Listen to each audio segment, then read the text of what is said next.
ఈ సృష్టిలో పవిత్రమైనది గంగ, విభిన్నమైనది గంగా జననం.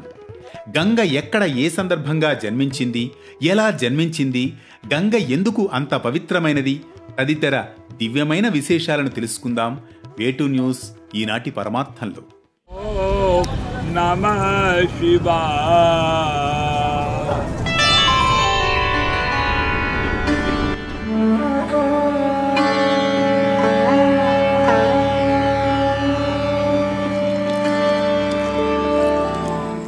మన పురాణాల ప్రకారం శ్రీ మహావిష్ణువు దశావతారాలలోని ఓ విభిన్నమైన అవతారం వామనావతారం.